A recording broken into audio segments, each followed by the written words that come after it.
Notre planète est un joyau fragile. Chaque jour, elle fait face à des défis colossaux, entre autres le changement climatique, la dégradation des sols, la pollution. Mais heureusement, l'espoir existe. Bienvenue sur Faso Green TV, votre fenêtre ouverte sur un monde plus vert. Nous sommes une web télé dédiée à l'environnement et au développement durable. Notre mission, vous informer, vous sensibiliser et vous inspirer. De l'agriculture à l'eau, en passant par l'assainissement, nous couvrons tous les aspects de l'environnement. L'agriculture.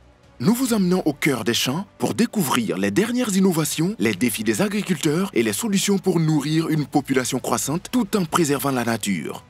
L'eau, ressource vitale. L'eau est au cœur de nos préoccupations. Nous vous montrons comment préserver cette ressource précieuse, comment l'accès à l'eau potable s'améliore et comment gérer les risques liés aux inondations et à la sécheresse. L'assainissement, un enjeu majeur pour la santé publique. Nous vous présentons les initiatives qui visent à améliorer les conditions d'hygiène et à protéger notre environnement. Nos journalistes passionnés partent à la rencontre des acteurs du terrain, agriculteurs, chercheurs, associations, décideurs publics. Ils décryptent pour vous les enjeux, les solutions et les avancées en matière d'environnement. Chez Faso Green TV, nous croyons à un avenir meilleur, un avenir où l'homme vit en parfaite harmonie avec la nature.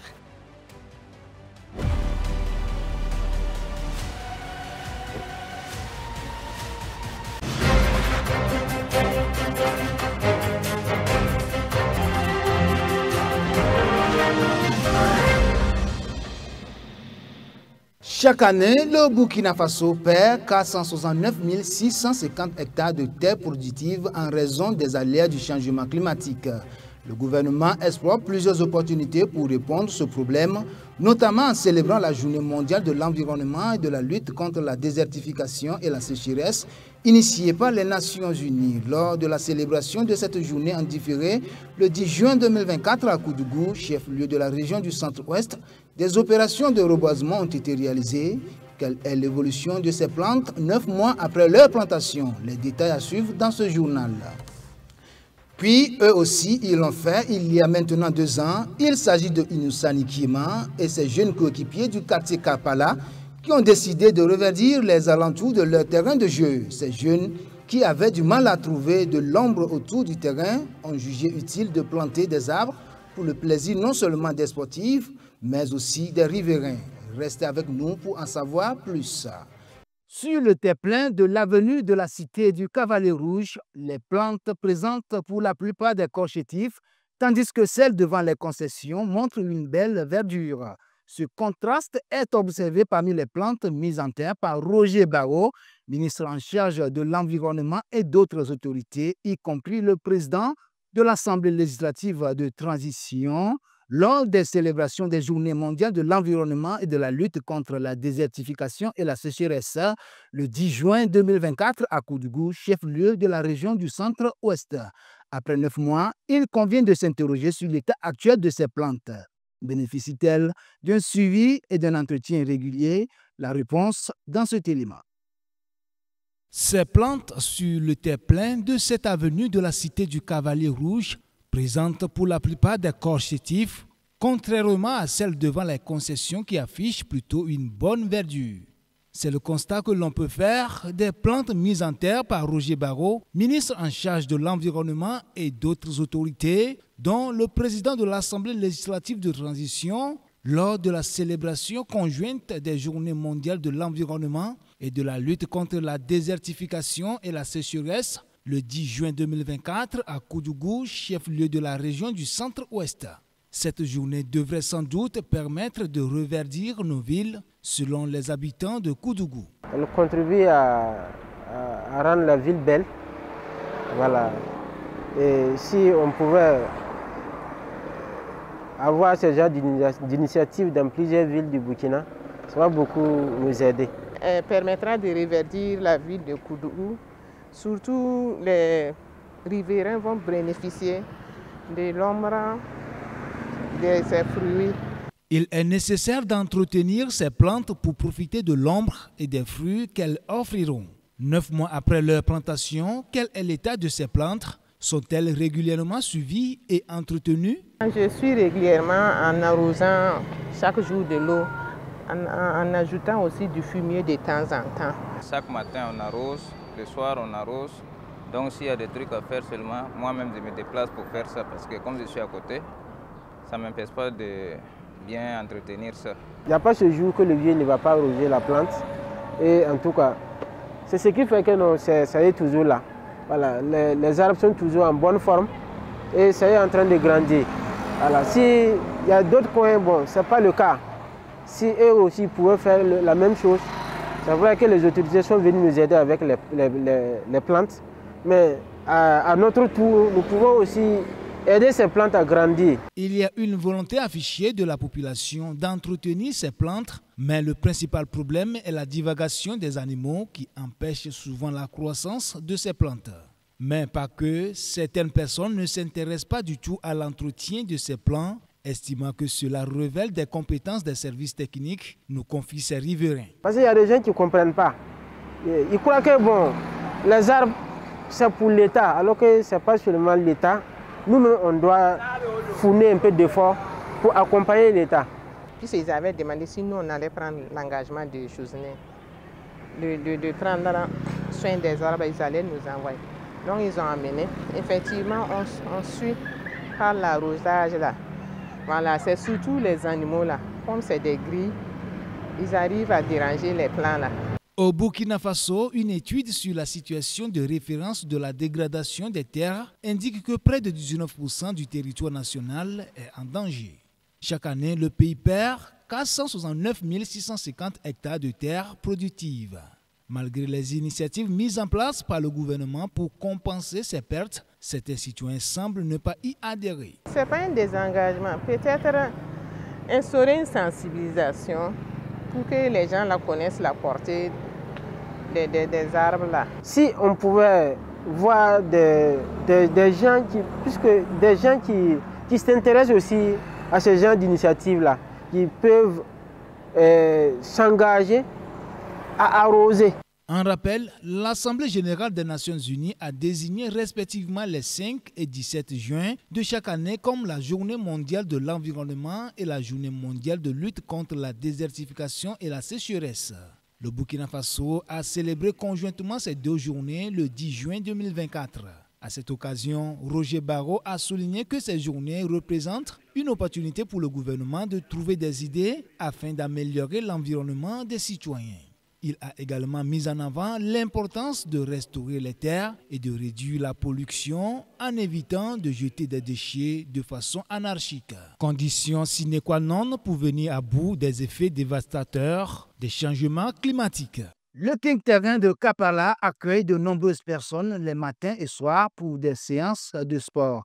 Il sert également de terrain d'entraînement pour certaines équipes du championnat national.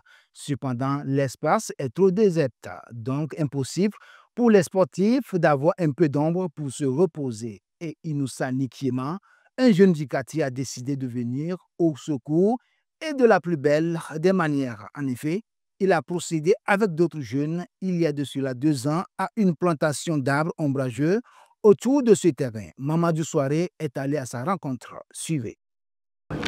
Pendant que les uns s'échauffent, les autres font rouler le ballon rond. Et c'est comme ça tous les matins et soirs ici au King Terrain de Karpala dans l'arrondissement 11 de Ouagadougou. Mais une personne attire particulièrement notre attention dans cette enceinte sportive. Inoussa Nikiema, puisque c'est de lui qu'il s'agit, a décidé de concert avec d'autres jeunes du quartier de planter et d'entretenir des arbres autour de ce terrain. Cette initiative qui dure depuis 2 ans maintenant est partie du constat selon lequel l'espace était trop désert. Nous avons trouvé que c'est utile d'avoir les plantes, non seulement pour l'ombre qui est assez importante, et aussi pour reverdir le coin, parce que vous voyez, c'est un espace où il n'y a aucun arbre évidemment. Donc l'utilité de l'ombre, et aussi ça va permettre aux riverains de pouvoir profiter des avantages des arbres. Les plantes mises en terre autour de ce terrain sont principalement ombrageuses. Tout le monde doit mettre du sien pour la réussite de ces plans, en ce sens que le terrain de sport est un lieu qui rassemble de nombreuses personnes. C'est notre espace commun à nous, donc il faut bien que nous l'entretenions parce que il nous appartient à nous de travailler sur ce terrain-là parce que nous tous nous en profitons. Et l'initiative est positivement appréciée aussi bien par ces jeunes qui viennent souvent au King Terrain de Karpala pour des séances de sport que par les riverains. Ça aide les joueurs au moment de repos comme ça, ils peuvent se reposer. Mais ça rend le terrain beau aussi. Même les gens qui habitent autour de ces arbres, les habitants des trucs là, des King Terrain même, peuvent profiter de ces arbres aussi pour les ombres et puis l'oxygène aussi que ces arbres produisent. De un, quand les arbres là grandissent, l'homme là même là, ça c'est déjà bon pour nous. Mais je dis merci à lui aussi pour tout ce qu'il fait pour le terrain. Reste maintenant qu'à entretenir ces arbres pour que d'ici quelques années, ce King Terrain de Karpala attire beaucoup plus de monde. Il faut donc les protéger et les arroser. Si vous plantez des arbres et vous ne les arrosez pas, ces arbres vont mourir. Voilà, si vous plantez des arbres et vous ne les protégez pas, ces arbres vont mourir évidemment parce que pour la petite expérience que nous avons ici, il y a des animaux qui ne laissent pas des arbres. Il y a des populations qui ne connaissent même pas l'importance de ces arbres et qui ne les entretiennent pas. Donc voilà un peu le souci auquel nous sommes confrontés. Et pour faire face à tous ces problèmes qui empêchent la bonne croissance des plants, Inoussa Nikiema fait appel à l'engagement de tous les riverains. L'ambition est que dans une dizaine d'années, le King Terrain de Karpala soit entouré de verdure. Il est courant de constater que pour lutter contre des maladies de santé telles que la diarrhée, les maux de ventre, la toux, ou pour le renforcement des os ou la santé dentaire de leurs nourrissons, des jeunes mamans se tournent régulièrement vers la médecine traditionnelle. À Ouagadougou, la capitale du Burkina Faso, des consultations et des prescriptions sont souvent réalisées en plein air dans les marchés et les yards. Selon les experts en pédiatrie traditionnelle, environ 80% de la population en Afrique a recours à la médecine traditionnelle. Je vous propose de suivre cet élément pour en savoir davantage. Des racines d'arbres et des feuilles mortes sont attachées avec des ficelles pour former une composition destinée à soigner le bébé de Dame Ouedraogo qui souffre d'une indigestion. Son enfant, âgé d'environ 7 mois, suit attentivement la posologie de la vendeuse Zarata Congo au marché de Pagalayiri à Ouagadougou. Après une petite séance de consultation, une solution semble avoir été trouvée. Ici, nous vendons des tisanes pour enfants, surtout pour les nourrissons. Nous les soignons avec les feuilles des plantes qu'on fait bouillir pour leur bain ou pour qu'ils puissent boire, afin de les soigner ou de tonifier leur résistance face aux éventuelles maladies. L'attraction pour la médecine traditionnelle au marché de Pagalayiri ne faiblit pas, avec près de 10 boutiques toutes occupées. Nous avons plusieurs types de produits. Nous avons des produits à base de feuilles, d'écorces et de racines. Les plantes utilisées pour la production de nos produits sont entre autres le karité, le nîmes, le 5 côtés et bien d'autres. Avec nos produits, nous soignons les hémorroïdes, la toux, le rhume, le paludisme, la fatigue, les maux d'articulation et bien d'autres. Flore a choisi la pédiatrie traditionnelle en raison de sa croyance selon laquelle les tisanes peuvent venir en complément aux médicaments modernes. Ce choix est partagé par de nombreuses autres jeunes mamans. On a opté pour les tisanes parce que les tisanes complètent les médicaments modernes. Il y a certains médicaments modernes qui n'arrivent pas à tout faire. Et maintenant, les tisanes là permettent de donner de la résistance aux enfants. Et jusqu'à là, je vois que c'est très efficace. Pour moi, les produits traditionnels faits à base de plantes et œufs modernes sont complémentaires. Il y a des gens qui viennent prendre nos produits ici et après ils viennent faire les éloges car ils ont été plus efficaces que les produits pharmaceutiques. Une chose est d'utiliser les feuilles ou les racines pour faire des décoctions. Mais de l'autre côté, il est nécessaire de les remplacer en plantant d'autres. Ces vendeuses affirment que des mesures sont prises pour ne pas déraciner complètement ces plantes. Les racines que nous enlevons ne détruisent pas les plantes, car nous n'arrachons pas la plante pour avoir ces racines. Nous enlevons les racines au niveau des côtés pour leur permettre de vivre. Nous n'utilisons pas les racines des plantes, nous utilisons plutôt les feuilles des arbres. Si nous allons couper les plantes pour leurs racines, nous allons détruire les plantes et les racines sont beaucoup trop puissantes pour les enfants. Donc nous préférons utiliser les feuilles afin de protéger la plante. D'après les experts en pédiatrie traditionnelle, en Afrique, 80% de la population fait appel à la médecine traditionnelle. Certains parents choisissent cette option pour deux raisons principales: la facilité d'accès à certains médicaments essentiels et le coût élevé de ces derniers. Il est crucial que la pédiatrie traditionnelle soit encadrée pour être recommandée. En l'absence de régulation ou en cas de mauvaise utilisation de certains remèdes, des effets néfastes, voire dangereux, peuvent survenir, en particulier chez les nourrissons. Fin de cette édition, et avant de vous quitter, retenez ceci: les caniveaux ne sont pas des bacs à ordures ni des poubelles. Au revoir.